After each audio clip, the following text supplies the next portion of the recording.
বিসমিল্লাহির রহমানির রহিম। তাহলে কালকে ইমাম বুখারী রহমতুল্লাহি আলাইহির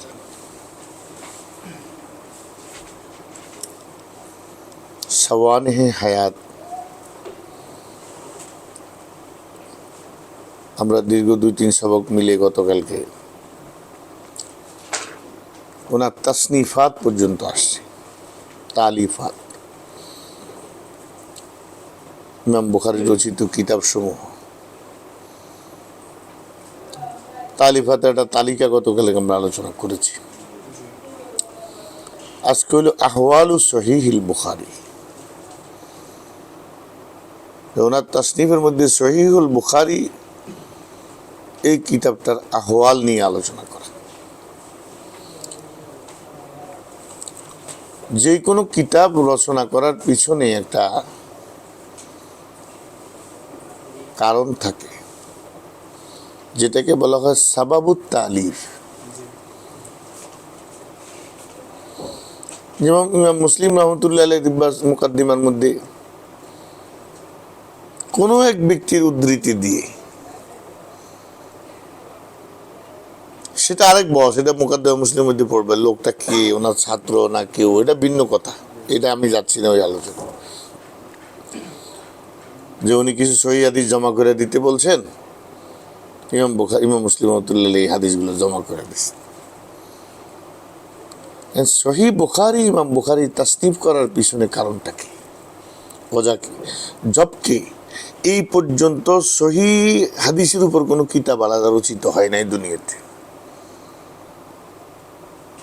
মানে আসিহাহুল মুজাররাদা, ওটা শুধু সহিহ হাদিসের উপর তখনও কোনো কিতাব কি হয় নাই, রচিত হয়নি। সব রকম হাদিসে ছিল সমস্ত কিতাবে, আগে যত কিতাব রচিত হয়েছে, মুসনাদে আহমদ ইবনে হাম্বল রচিত হয়েছে, সুনানুদ দারিমি রচিত হয়েছে, মুসান্নাফে আবী বকর ইবনে আবী শাইবা রচিত হয়েছে, মুসান্নাফে আব্দুর রাজ্জাক রচিত হয়েছে, মুসনাদে ওয়াকি ইবনুল জাররাহ রচিত হয়েছে, মুসনাদে হুমায়দি রচিত হয়েছে, মুসনাদে সুফিয়ান সাউরি রচিত হয়েছে, মুয়াত্তা ইমাম মালিক রচিত হয়েছে, মুয়াত্তা ইমাম মুহাম্মদ রচিত হয়েছে, আরো বহুত কিতাব। কিন্তু এগুলোর মধ্যে সহিহ, হাসান, জয়ীফ হাদিসও আছে। লেকিন সিহাহে মুজাররাদা, শুধুমাত্র সহিহ হাদিসের উপর তখনও পর্যন্ত কোনো আলাদা কিতাব রচিত হয়নি। জানি ইমাম বুখারী কেন এই কাম করলেন, এটা আমরা জানে কেন আসলো। এক নম্বর কারণ আমি তোমাদেরকে আগে বলছি, সেটা হলো ইমাম বুখারী রহমতুল্লাহ আলাইহি ওনার ওস্তাদ ইসহাক ইবনে রাহুবিয়া অথবা রাহুয়াইয়ের সবকে যখন বসা ছিলেন,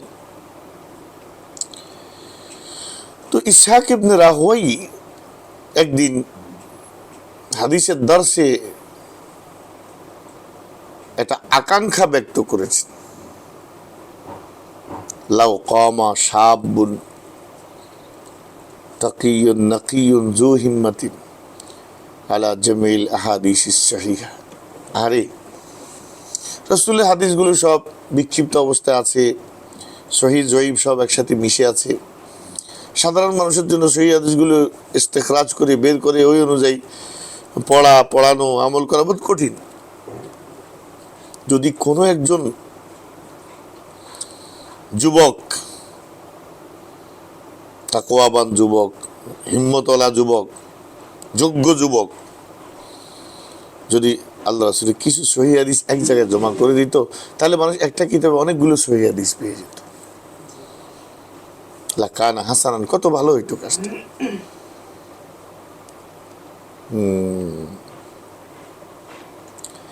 ইমাম বুখারী বলেন, আযামতু আন্নী আফআলু যালিকা, এই তখনই আমি মনে মনে নিয়ত করছি এই কাজটা আমি করবো। ওয়াহাযাল্লাযী হামালানী আলা জামিইস সহিহ, এ আমার ওস্তাদের এই তামান্নাটা আমাকে এই বুখারী শরীফ সংকলনের প্রতি উদ্বুদ্ধ করেছে। হাফেজ ইবনে হাজার আসকালানী, ইমাম যাহাবী সহ আইম্মারা আরেকটা মত উল্লেখ করেছেন, আরেকটা কথা, যে আল্লাহর হাবিব সাল্লাল্লাহু আলাইহি ওয়াসাল্লাম ঘুমাচ্ছিলেন, ইমাম বুখারী স্বপ্নে দেখতেছেন হুজুরের চেহারার উপর, মুখমণ্ডলের উপর মাছি বসতেছিল বারবার। ইমাম বুখারী রহমতুল্লাহ একটা পাখা হাতে নিয়ে নানিয়ে নানিয়ে হুজুরের কাছ থেকে মাছি তাড়াচ্ছিলেন। ফাসুইলা বাদুল মুআব্বিরিন, তো ওই জমানার স্বপ্নের ব্যাখ্যাকারী কোনো বিশেষজ্ঞ আলেমকে, আলেমের সামনে অথবা ইমাম বুখারী কোন উস্তাদের সামনে এটা এই স্বপ্ন ব্যক্ত করেছেন, তো তিনি ব্যাখ্যা করেছেন আনতা তাজুব্বুল কাযিবা আর রাসূলিল্লাহি সাল্লাল্লাহু আলাইহি ওয়াসাল্লাম, আল্লাহ নবীর হাদিসের ব্যাপারে যে সকল মিথ্যা কাযিব মিথ্যা হাদিস বানায় রাখছে, যেগুলো রাসূলের কওল না কিন্তু রাসূলের দিকে নিসবত করে রাখছে, তুমি এগুলো থেকে এগুলোকে দূর করে তুমি রাসূলের সহিহ হাদিসগুলোকে মাহফুজ করবা, অর্থাৎ সত্যকে মিথ্যা থেকে আলাদা করবা। ওয়া হাযাল্লাযী হামালানি আলা জামিল হাদিস, জামি সহিহ, এই জিনিসটাই আমাকে সহিহুল বুখারী এই কিতাবটা সংকলনের প্রতি উদ্বুদ্ধ করেছে। এটা হলো দ্বিতীয় ওয়াক্য। 3 নম্বর আরেকটা ওয়াক্যও আইম্মাগণ উল্লেখ করেছেন, যে ইমাম বুখারী রাহমাতুল্লাহ আলাইহি ছোটকালেই স্বপ্নে দেখেছেন যে রাসূল করিম সাল্লাল্লাহু আলাইহি ওয়াসাল্লাম চলতেছেন, আর ইমাম বুখারী রাহমাতুল্লাহ আলাইহি হুজুরের নকশে কদম যেখানে যেখানে পা, যেখানে যেখানে ওখানে পা রেখে রেখে চলতেছেন পিছনে পিছনে।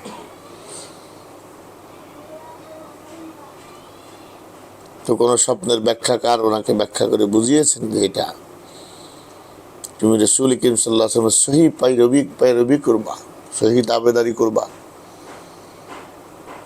হুজুরের সুন্নাহকে তুমি জিন্দা করবা, হুজুরের নকশে কদম করে চলবা। এটাও সহিহ বুখারী সংকলনের একটা কারণ। এই তিনটা তো হলো ওয়াকিয়া,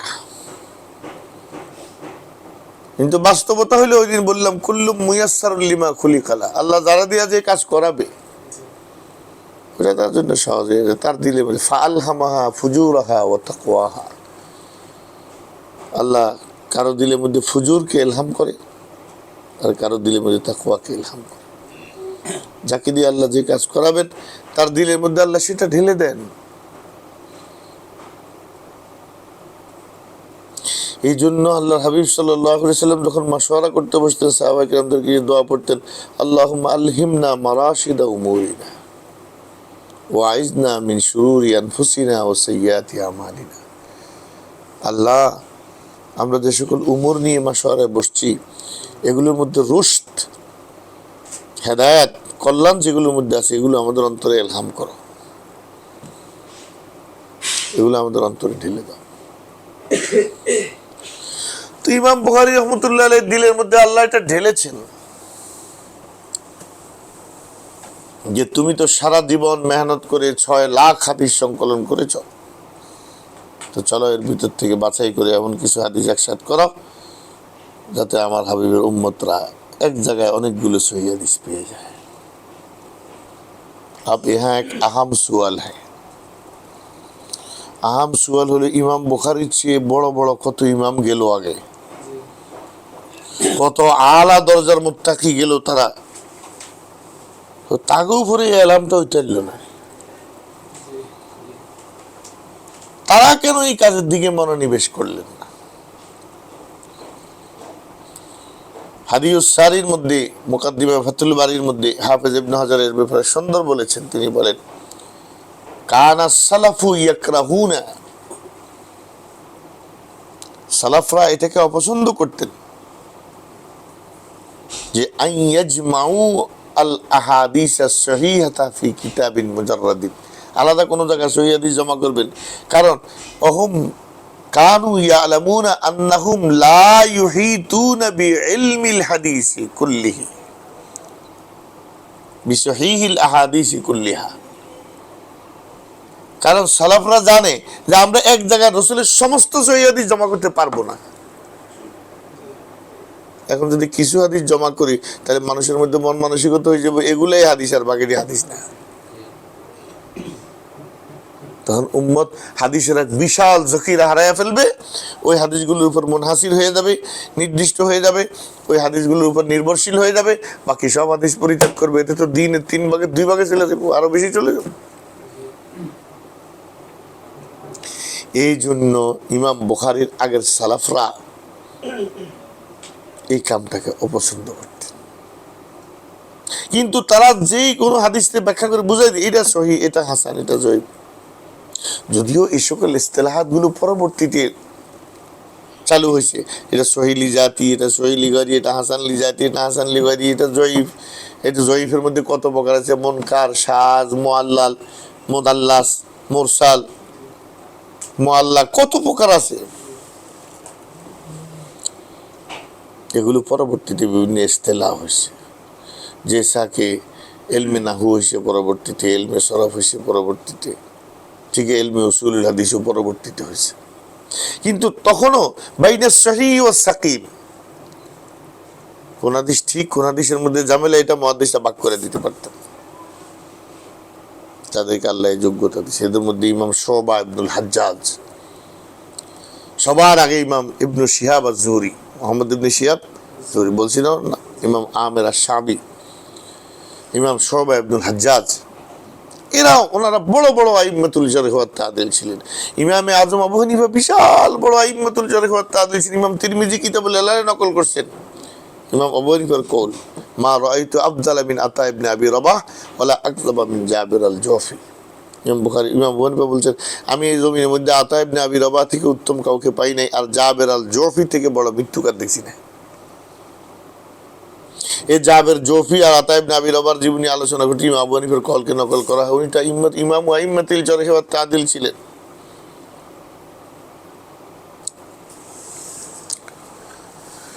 তো এই কারণে সালাফরা সহিহ হাদিসকে আলাদাভাবে সংকলন করাকে তারা অপছন্দ করতেন।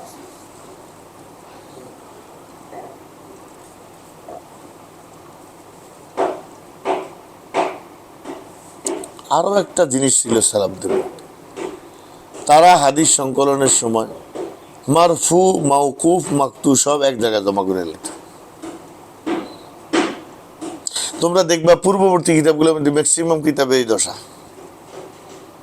মুসান্নাফ ইবনে আবি শাইবা, মুসান্নাফ আব্দুর রাজ্জাকে সব মারফু হাদিস, আকওয়ালে সাহাবা, তাবি সব একসাথে জমা করে নিত। তো ইমাম বুখারী রহমতুল্লাহি আলাইহির ওস্তাদ ইমাম ইসহাক ইবনে রাহুইয়া যখন উৎসাহ দিলেন, আল্লাহ তাআলা এই কাজটা ওনাকে দিয়ে করাবেন, ওনার দিলের মধ্যে এলকা হইল, তো তিনি এরাদা করলেন এটা কিতাব সংকলন করার। এখন বিষয়টা তো সহজ না, 6 লক্ষ হাদিস থেকে বাছাই করে মানুষের পড়ার ক্যাপাসিটির মধ্যে থাকা এমন একটা কিতাব সংকলন করা, কোন হাদিস চুইয়া কোন হাদিস নিবে।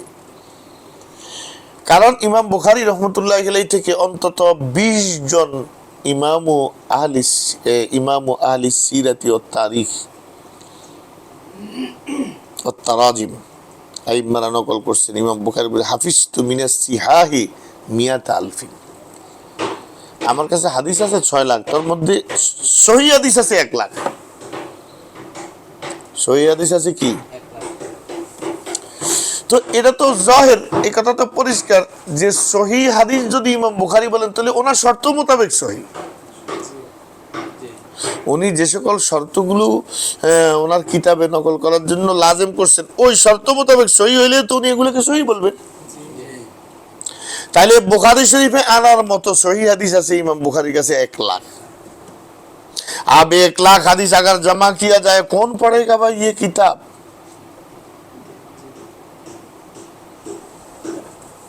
इतना तवील हो जाए মানুষের জন্য ইস্তেফাদা মুশকিল হয়ে যাবে।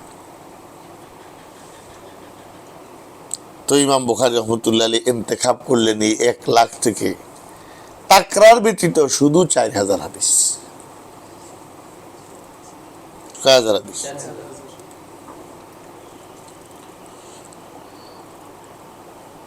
সহিহ বুখারীতে সংকলন করবেন, পরে না হাদিসের সংখ্যা 4000, উনি তার আগে জানতেন না যে উনি 4000 হাদিস সংকলন করবে। ইমাম বুখারী রহমতুল্লাহ আলাইহি কিছু মূলনীতি বানাইছেন হাদিসগুলো সংগ্রহ করার ক্ষেত্রে। এই মূলনীতিগুলোকে বলা হয় শুরুতুল বুখারী।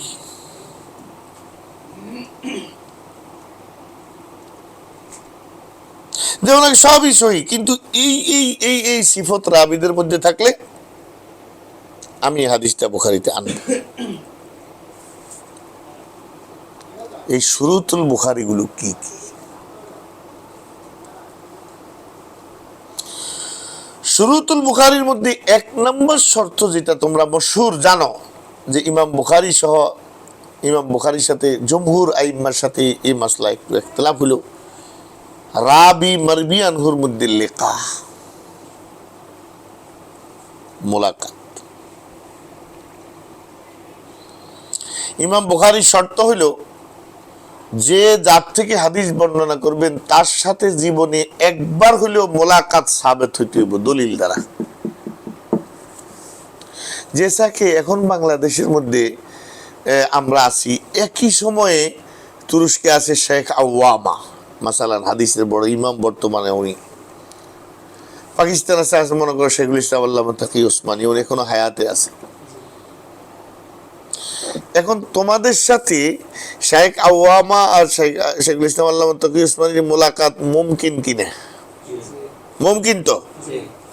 এখন তুমি কও হাদ্দাসানি তাকি আল ওসমানী قال حدثني الشيخ المفتي মোহাম্মদ শফি قال حدثني الشاه انور الكشميري, সনদ শুরু করে দিছো তুমি। ইমাম মুসলিম কা বিলকুল সহি, কারণ ওনার সাথে ওনার লেখা মুমকিন।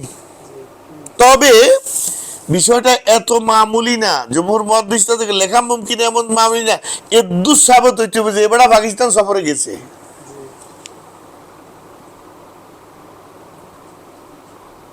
কিন্তু এই কথা মুহাদ্দিস ওই রাবি থেকে বর্ণিত নয় যে লাকিতু তাকি ওসমানী, এর উল্লেখ নেই। কিন্তু উনি পাকিস্তান সফরে গেছে, লম্বা সময় পাকিস্তানে অবস্থান করছে, বা ওই শেখুল ওসমানী যেখানে পড়া ওখানে পড়ছে। এই করিনাগুলা, এটার দ্বারা করিনাগুলা দালালত করতে হবে এটার উপরে যে ওনার সাথে ওনার লেখা মুমকিন। তোমরা এই কথাটা ভালোভাবে বুঝে রাখো, নাহলে ছাত্রদের জেহানের মধ্যে একটা কাশ প্রকাশ হয়ে যায় যে একই জমানার হইলেই যে ওনার সাথে ওনার মোলাকাত হয়েছে, এটা তো কোনো মানে আকলে ধরে না। কেমনে সহি কইয়া দিচ্ছে, কেমনে মুত্তাসিল বলি? যারা বলে একই জমানায় হইলেই, মুআসির হলেই উনি ওনার থেকে রওয়ায়াত করতে পারবো, তাদের কথা এদ্দুর, এই মুতলাক এদ্দুরই ঠিক না, বরং এটার সাথে মুকাইয়াদ আছে, করিনা থাকতে হইব যে ওনার সাথে ওনার মোলাকাত যে মুমকিন, এই বিষয়ে হার করিনা মজুদ থাকতে হইব। যে সাকি এই মুহাদ্দিস শাম সফরে গেছেন, দীর্ঘদিন শামে অবস্থান করছেন, যে মুহাদ্দিস থেকে হাদিস বর্ণনা করতেছে উনিও শামের, সুতরাং স্পষ্ট হইল এই লম্বা সময়ের ভিতরে উনি ওনার থেকে সামা সম্ভব। ওই মুহাদ্দিসের বাড়ি শাম, ওনার বাড়ি হলো মিশর মাসালান, উনি জীবনেও শাম সফরে যায় নাই, এবং ওই মুহাদ্দিসও মিশর সফরে আসে নাই। এটা তুমি দলিল দ্বারা সাবেত করলা, তাহলে এবারের সাথে এবার লেখা মুমকিন কিভাবে? আসলে লেখা মুমকিন না হইলেও তো হাদিস মুত্তাসিল হওয়ার আরো সুরত আছে। মোরাসালা, চিঠিপত্র,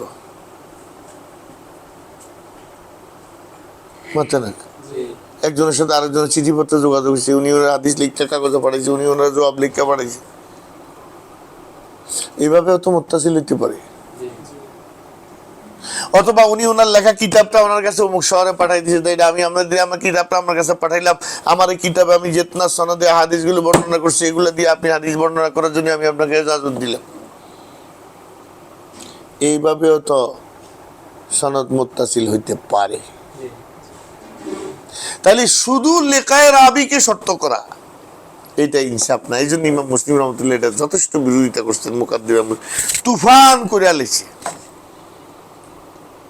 বরং লফজ কিরকম ইস্তেমাল করছে, ওকাদ জাহাবা বাদু মুনতাহিলিল হাদিস, মুনতাহিলিল মানে হাদিস চোর। ইমাম বুখারীকে উনি কাতান, ইমাম মুসলিম এই বক্তব্য দ্বারা ইমাম বুখারীকে উদ্দেশ্য নেয় নাই, বরং ওনার উদ্দেশ্য ছিল ওই জাতীয় কিছু লোক যারা হাদিস নিয়ে হেরফের করে, তারা কোনো না কোনো ভাবে একবার এখনকার জমানে এটা বোঝা খুব সহজ। নেতার কাছে যে কোনো না কোনো ভাবে একটা ছবি উঠে এটা তার অফিসে ঝুলিয়ে রাখে, আর মানুষ মনে করে আরে কি গভীর সম্পর্ক, অথচ এটা যে জীবনে একবারে দেখা হয়েছে তার। এটা কি আসলে নেতার লোকের সম্পর্ক না, এটা বাটফারি। এরকম কিছু লেখা আছে যে উনি ওনার সাথে জীবনে একবার মোলাকাত, আরো 10-50 মানুষ দেখছে মুসাফা সাজাদ কেমন আছে না দোয়া চাই, এই সাক্ষাৎ করে গেছে ইমাম বুখারী।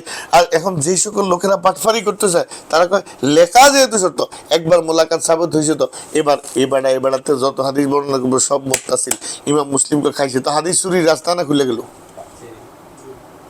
এখন তো এবার নামে সাক্ষাৎ করে একটা সেলফি উঠে তারপর এবার নামে কয়েক হাজার হাদিস বয়ান করে দিব যে তোমরা ছবি দেখছো না আমার লোক কি সম্পর্ক, ওনার থেকে আমি এটা শুনছি, ওনার থেকে আমি এটা আন্দাজি। মানে আজকে আর সময় নেই, একটা মজার কথা হলো, শেষ হয়ে গেছি। আচ্ছা, মসজিদে জমবে তো এখন সবাই, জমতে আমরা একটা ওয়াকিয়া বলি, এটা সামনেও মেশকাতে হয়তো বলছি, তোমাদেরকে সামনেও বলবো কিছু কথা প্রসঙ্গ। একবার হজের সফরে মিনায় মসজিদে খাইফের মধ্যে 3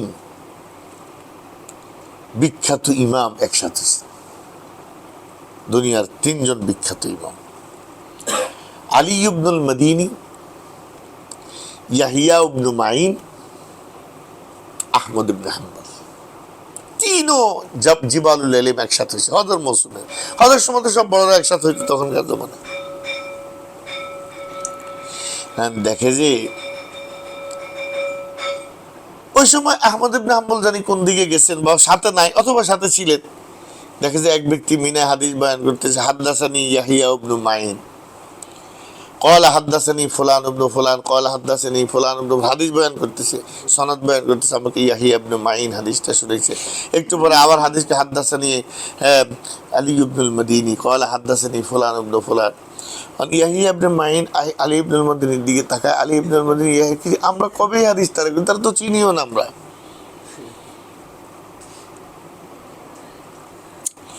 দুজন সামনে গেছে, আজগুবি হাদিস কয়, মানে যে হাদিস মানে ওনারা কোনো সময় শুনে ওনার বর্ণনাও করে নাই, এমন হাদিস তাকে নামে চালাই দিতে আছে। তো ইয়াহিয়া ইবনে মাইন আলী ইবনুল মদিনীর সামনে যেয়ে বসছে, দেখলেন যে হাদিস বয়ান পরে করে, আপনি হাদিস কার থেকে শুনছেন? ইয়াহিয়া ইবনে মাইন। এই হাদিস কার থেকে? আলী ইবনুল মদিনী। তো ইয়াহিয়া ইবনে মাইন কা আনা ইয়াহিয়া ইবনে মাইন, আলী ইবনে আনা আলী ইবনুল মদিনী, লাম মুহাদ্দিস কাহা কাজা, আমি তোমার এমন কোনো হাদিস বলি না। এটা একটা হাসি দিয়েছেন, হাসি দিয়া কয় মাফি, মাথার মধ্যে কোনো গিলু নেই তোমার? এই দুনিয়ার মধ্যে আলী ইবনুল মদিনী খালি তুমি একলা? এই দুনিয়ার মধ্যে ইয়াহিয়া ইবনে মাইন তুমি একলা? এই নামে কি আর লোক থাকতে পারে না? হযরত ইয়াহিয়া ইবনে মাইন আলী ইবনুল মদিনী হাত ধরে ভাই চলে, ইজ্জত থাকতো না, এই বাটফার লোক কথা কয় ইজ্জত। তো এখন এই যে বাটপারটা এই 2 বিশ্ববিখ্যাত মুহাদ্দিসের নামে হাদিস মানে কইতেছে, এ কোনো না কোনো একদিনে মজলিসে হাজির হয়েছে কোনো সময়, হয়তো হাজ 210 জনে দেখছি হাতে ইয়াহিয়া ইবনে মাইনের দরবারতে বাইরে হইতে আছে, বাস এরপরে এই সাইনবোর্ডটার কাজে লাগায় শত শত হাদিস ইবনে মাইন বানায় লইতে আছে। তো এই জন্য ইমাম মুসলিম কইছে শুধু একবার মোলাকাত হইলেই তার সনদ মুত্তাসিল হওয়ার জন্য কাফি, এটাকে ব্যবহার করে বাটপারি হইতে পারে, বরং প্রত্যেক হাদিসের ব্যাপারে আলাদা তাহকিক করতে হবে যে হাদিস উনি ওনার থেকে শোনা মুমকিন কিনা। সুবহানাল্লাহ।